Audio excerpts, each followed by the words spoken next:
The Galactic Council chamber buzzed with an uncharacteristic urgency. Representatives of countless star systems, each adorned in the unique regalia of their worlds, whispered and murmured amongst themselves. The vast, dome-shaped room, with its countless floating platforms, each hosting a delegate or an envoy, looked more like a busy spaceport than a solemn council venue. At the center, the Earth's lone representative, Ambassador Eliana Zhao, stood with an air of calm defiance. Her attire was simple, contrasting sharply with the elaborate outfits of her peers. She wore a sleek, dark suit, the badge of the United Earth Federation prominently displayed on her chest.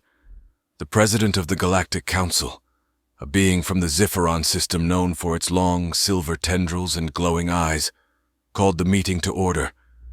His voice echoed across the chamber, amplified and translated instantaneously by the technology embedded in the walls. Ladies, gentlemen, and esteemed beings of all variations, we are here to discuss the troubling report submitted by our human delegate. Ambassador Zhao, you may proceed. Eliana stepped forward, her gaze sweeping over the assembly. Her voice was steady, yet there was an underlying edge to it that demanded attention. Honored members of the Galactic Council, I come before you with a simple message from the planet Earth. Stay away. A ripple of confusion and intrigue spread through the chamber. Such directness was rare in council proceedings. She continued, For centuries we have observed and interacted with various members of this council, often to our detriment. Historical records and recent events have led Earth to a singular conclusion. Our involvement with the Galactic Empire has consistently endangered our planet and its inhabitants. The murmurs grew louder, some of disdain, others of curiosity. Eliana raised her hand for silence.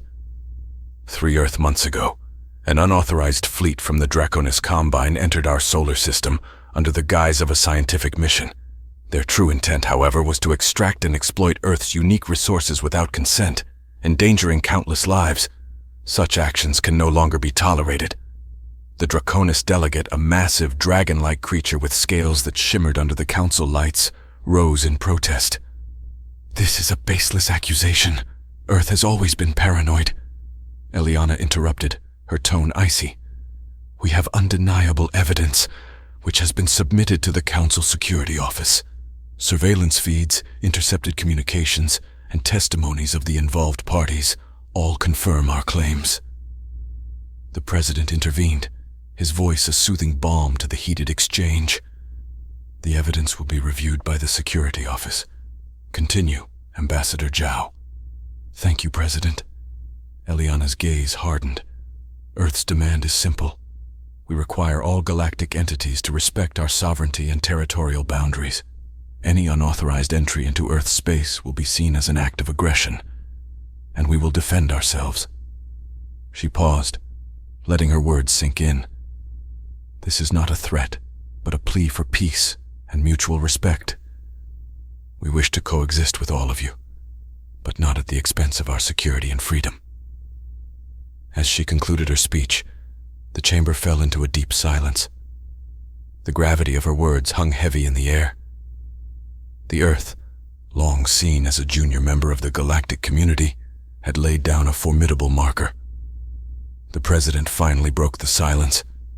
Thank you, Ambassador Zhao. The Council will deliberate on this matter. We will reconvene to discuss our response to Earth's demands. As Eliana returned to her seat, the council members began to buzz with renewed intensity. Debates broke out on various platforms, each delegate processing the boldness of Earth's stand. It was clear that the days of viewing Earth as a passive participant were over. The Galactic Empire had been warned. Earth would no longer tolerate infringement on its sovereignty. The consequences of ignoring this warning remained to be seen, but one thing was certain. As the council chamber doors slid shut behind her, Ambassador Zhao's mind raced with the potential outcomes of her declaration. She navigated through the labyrinthine corridors of the Galactic Council Station, a massive structure orbiting the neutral planet of Zephyrion. The station, a hub of interstellar diplomacy, was a marvel of engineering, designed to accommodate the diverse environmental needs of its members. Yet, for all its grandeur, it felt like a gilded cage to Eliana. She arrived at her office, a stark room with views of distant stars streaking past. The usual calm of space did nothing to soothe her today. She had just gambled with the fate of Earth, drawing a line in the cosmic sand. Her communicator buzzed. An incoming message from Earth Command. It was General Marcus Chen, head of Earth's Defense Forces. Eliana, I watched the transmission. Bold move. How do you think they'll respond? She sighed. Honestly, Marcus, it could go either way. But it's about time we stood up for ourselves. The general nodded, visible through the holographic display. Agreed. We're prepping all defenses just in case. The outer colonies are on high alert, and the fleet is mobilized. We'll ensure Earth isn't caught off guard. Their conversation was interrupted by an alert on Eliana's console. The security office had forwarded the evidence review, a critical step in validating Earth's claims and the actions they might necessitate. Looks like the security office has expedited their review. I'll have to go over this, Eliana noted, her fingers drumming on the desk. Keep me updated. Earth stands with you, Eliana. Chen out. As the connection ended, Eliana opened the digital dossier. It contained detailed analyses, sensor readings, and intercepted communications from the Draconis fleet. Irrefutable evidence of their intentions. She prepared a presentation, knowing she would soon be called upon to defend Earth's position, possibly in a formal hearing. Days turned into tense waiting games. Meanwhile, whispers of a split within the council grew louder. Some factions argued that Earth's aggressive posture threatened galactic stability, while others commended its stand for sovereignty. Eliana met with various delegates, shoring up support, clarifying Earth's stance, and reinforcing the need for universal respect of boundaries. During one such meeting, with the representative from the aquatic world of Hydronus, Eliana gained unexpected allies. The Hydronus envoy, Subcommander Lyra, expressed solidarity. Ambassador Zhao, the Hydronus system understands your plight. We too have faced exploitation. You have our support. Grateful, Eliana knew alliances would be crucial. However, as supportive as some were, others were conspicuously silent or openly critical. The Draconis Combine, for one, was rallying its allies, pushing for sanctions against Earth for what they called unfounded accusations and threats. A summons from the council president arrived sooner than expected.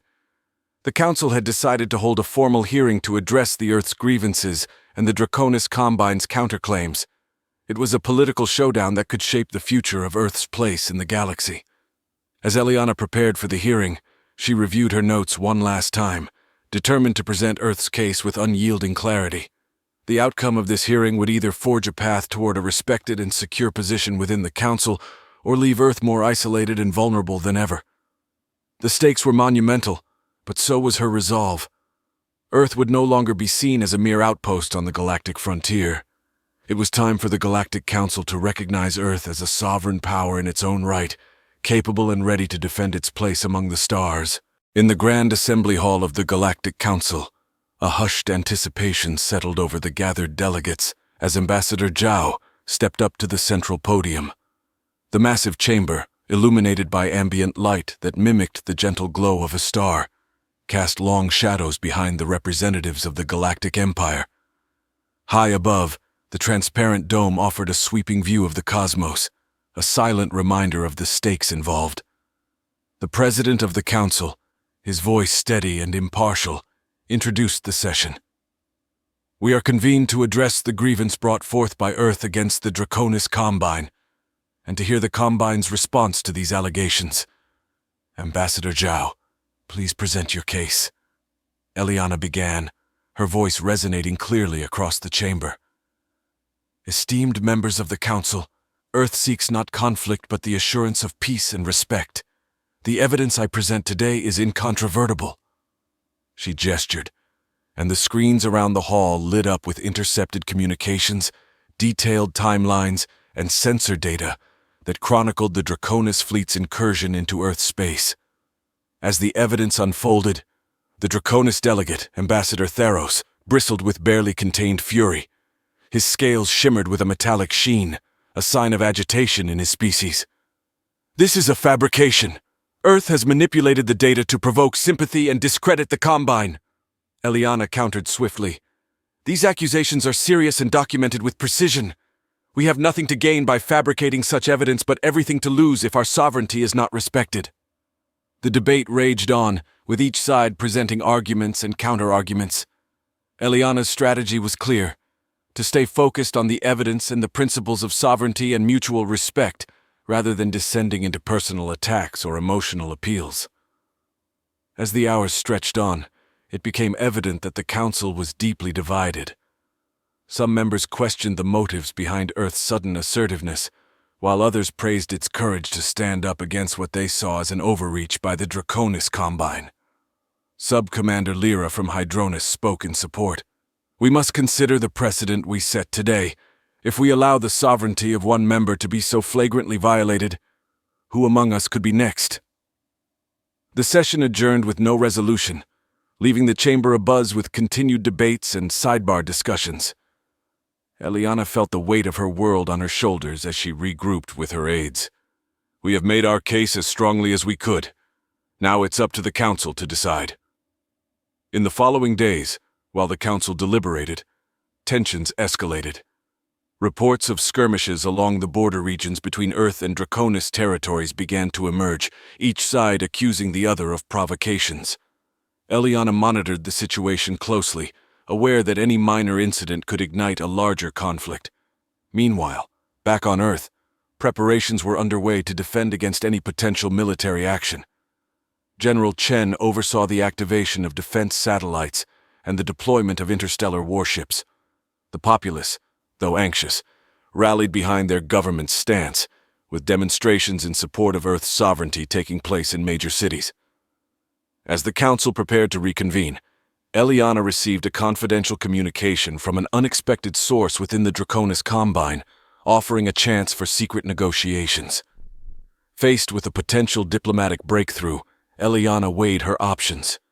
Engaging might offer a way to de-escalate the situation, but it could also be a trap. Determined to seek peace but prepared for war, Eliana set the coordinates for the clandestine meeting, hoping to find a path to mutual understanding before the galaxy was pushed to the brink of war. The rendezvous point was set in the neutral zone, a sector of space designated for peace talks and diplomatic exchanges, untouched by Empire claims or mining rights. The area, marked by a sparse array of dormant stars and cold asteroids, provided a stark backdrop for the high-stakes diplomacy about to unfold. Eliana's ship, the UES Vanguard, drifted silently towards the agreed coordinates, its engines emitting a low hum that was barely perceptible within the soundproof walls of the ambassadorial suite. She reviewed the security protocols with her team, a mix of diplomatic aides and a few hand-picked security operatives. "Remember, we're here to talk, but stay vigilant. We can't afford any surprises." As they approached, the Draconis ship emerged from the shadow of a large asteroid, its hull glistening like a dark jewel in the void. It was larger than Eliana had expected, bristling with what looked suspiciously like weapon ports. Her communication officer relayed her credentials and purpose, and after a tense few moments, they received clearance to dock. Inside the airlock, as the hiss of equalizing pressure filled the small space, Eliana steeled herself. The door slid open to reveal Ambassador Tharos, flanked by two towering guards. Their scales were a deep crimson, contrasting sharply with the dark uniforms of Eliana's team. Tharos gestured for her to follow. "Ambassador Zhao, this way, please." They walked through corridors that hummed with the concealed power of the Draconis ship, coming to a stop before a heavy door that led to a conference room. Inside, the atmosphere was tense but composed, with representatives from both sides seated at a long table. The room was stark, functional, with a large viewport showing the void outside, a constant reminder of the isolation of space. As the formal greetings concluded, Tharos wasted no time.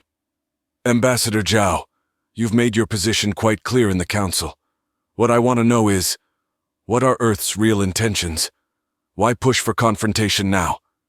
Eliana met his gaze, unflinching. "Earth seeks only what any sovereign entity wants: respect for its boundaries and the safety of its people. We are not the aggressors here.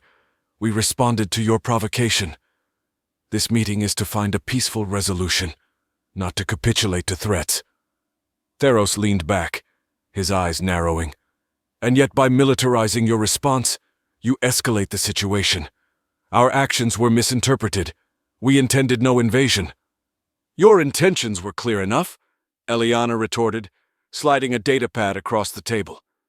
It showed intercepted orders from the Draconis fleet, orders for tactical positioning and resource extraction. These do not suggest a peaceful mission. The Draconis ambassador reviewed the data, his expression unreadable. After a moment he sighed, a sound like the shifting of tectonic plates. A mistake, perhaps on both our parts. Miscommunication can lead to disastrous outcomes. Eliana nodded, sensing an opening. Then let's ensure it does not lead to war. What assurances can your government provide that this will not happen again? The negotiations lasted for hours, with each side gradually conceding to checkpoints and verifications. They discussed the establishment of a joint observation post on the border of the disputed territory, staffed by neutrals from the Galactic Council, and regular diplomatic exchanges to build trust. As the meeting drew to a close, Theros stood and offered his hand, a human gesture of peace he had learned for occasions such as this. Ambassador Zhao, may this be a first step towards a lasting peace. Eliana shook his hand, feeling the rough, cool scales against her skin. For the sake of our worlds, let's hope it is. Returning to her ship, Eliana felt a cautious optimism. The agreement they had drafted was fragile, but it was a start. The real challenge would be selling this back home and in the Galactic Council, where many would see it as too little, too late, or too much too soon. Yet this was the nature of diplomacy, navigating the fine line between war and peace, hoping to steer the ship of state through treacherous waters with no clear charts, but those you drew yourself. Back aboard the UES Vanguard, Eliana convened a virtual meeting with Earth Command and several key members of the Earth Federation's diplomatic corps. The screen before her flickered to life, revealing the faces of those who held Earth's fate in their hands. General Chen was the first to speak, his tone reflecting the gravity of the situation. Ambassador Zhao, your report on the negotiations has been received. We need to understand the strategic implications of these agreements. How do you assess the Draconis' sincerity in this truce? Eliana nodded, understanding the critical nature of the question. General, my read on Theros and his team is that they too are under pressure to avoid conflict. The economic toll of militarization is not sustainable for them either. However, we must proceed with caution. The treaty includes verification measures, and I insisted on real-time monitoring of their border activities. Trust, but verify. The discussion shifted to the technical details. The treaty required installation of joint surveillance systems, which would feed data directly back to both Earth and Draconis command centers.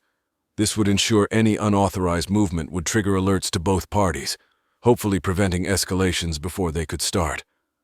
Dr. Lila Mares, head of Earth's Extraterrestrial Relations Bureau, raised a concern. The surveillance network will need to be extraordinarily robust. We're talking about installing cutting-edge sensors and AI-driven analytical systems capable of detecting even the slightest anomalies. This is not just about technology. It's about setting a new standard in galactic diplomacy, Eliana agreed. Absolutely, Dr. Mares. We are navigating uncharted territory here. The success of this treaty could serve as a blueprint for future interstellar agreements. It is imperative that we lead by example with a flawless execution. The meeting also touched on the public messaging. Winning the support of Earth's populace was crucial. Misinformation could easily sway public opinion against the treaty, leading to political fallout. Communications Director Eva Sanchez outlined the strategy. We'll need a careful rollout of the treaty details, emphasizing the safeguards and how this agreement preserves our sovereignty while avoiding war. It's about showing strength through diplomacy, not just firepower. As the meeting concluded, Eliana felt the weight of the task ahead. She tasked her team with the immediate commencement of the surveillance installation, coordinating closely with Draconis engineers to ensure transparency. Additionally, she scheduled a series of briefings with Federation politicians and military leaders to drum up support. The next few weeks were a whirlwind of activity. Surveillance satellites and inter-system communication links were launched into strategic points along the Earth-Draconis border. Technicians from both Earth and Draconis worked together, monitored by neutral observers from the Galactic Council. Amidst this, Eliana prepared for the upcoming Galactic Council session. This meeting would be crucial to finalizing the treaty, and her presentation needed to be flawless. She gathered all available data, reports from the joint monitoring teams, and preliminary analytics to demonstrate the early successes of their cooperation. The session was held on the neutral planet of Zephyrion, with representatives from all major star systems in attendance. Eliana presented the early results of the treaty implementation, highlighting the swift deployment of the surveillance systems and the absence of any major incidents since their activation. Her presentation was met with a mix of admiration and skepticism. Some praised the innovative approach to conflict resolution, while others questioned the long-term viability of such intense surveillance. As the debate continued, Eliana remained poised and confident, ready to defend the treaty and its implications for future interstellar relations. This was about more than just Earth and Draconis. It was about setting a precedent for how conflicts could be managed peacefully in the galaxy. The debate within the Galactic Council grew heated, as the implications of the Earth-Draconis treaty became increasingly clear. Representatives from various systems weighed in, each with their own perspectives influenced by regional politics and their own histories of conflict resolution. A vocal minority expressed concern that the treaty might set a precedent for interventionism by stronger planetary systems into the affairs of weaker ones, potentially under the guise of preemptive defense measures. Meanwhile, proponents of the treaty, led by Eliana and her growing coalition of allies, argued that the agreement demonstrated a commitment to sovereignty and peace through mutual cooperation and transparency. As the session drew to a close, the president of the council called for a vote. The chambers quieted down as each representative cast their vote. The tension was palpable, a reflection of the significant stakes at hand. After a few moments that seemed to stretch into eternity, the results were displayed on the main screen. The treaty was ratified with a significant majority. A wave of relief washed over Eliana. The approval was a monumental victory for Earth, marking a new chapter in its galactic relations. It was also a personal triumph, a testament to her determination and diplomatic skill. After the session, as representatives from various systems approached her to offer their congratulations, Eliana felt a profound sense of responsibility. She knew that the true work was just beginning. The treaty was only as strong as its implementation and the continued commitment of both Earth and Draconis to uphold their agreement. In the following months, Eliana's schedule was packed with trips to the border regions, meetings with Draconis officials, and briefings with Earth's leaders to ensure the treaty's smooth execution. The surveillance network, now fully operational, served as a deterrent to potential breaches and a tool for building trust. Incidents were few and were resolved quickly through the established channels, a testament to the effectiveness of the systems in place. One particular incident tested the treaty's strength. A small Draconis vessel accidentally crossed into Earth's territory due to a navigational error. Instead of escalating into a conflict, the situation was handled through the treaty's protocols, with the ship being escorted back to Draconis space without incident. This successful resolution was broadcast across Earth and Draconis, showcasing the treaty's ability to manage and de-escalate potential conflicts. It served as a powerful example of diplomacy triumphing over aggression, reinforcing public support for Eliana's efforts.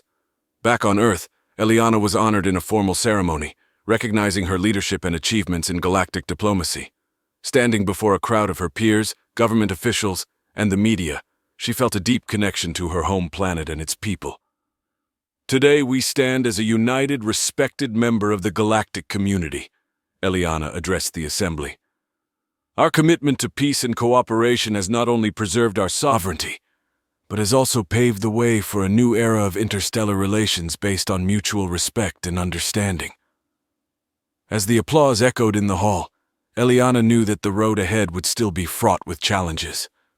But with the treaty as a foundation, Earth had a framework to navigate the complexities of the galaxy, ensuring its voice would be heard and respected among the stars. Thus, the Galactic Council's endorsement of the Earth-Draconis Treaty became a landmark event, not just in the annals of Earth's history, but as a beacon of hope for peaceful conflict resolution across the galaxy.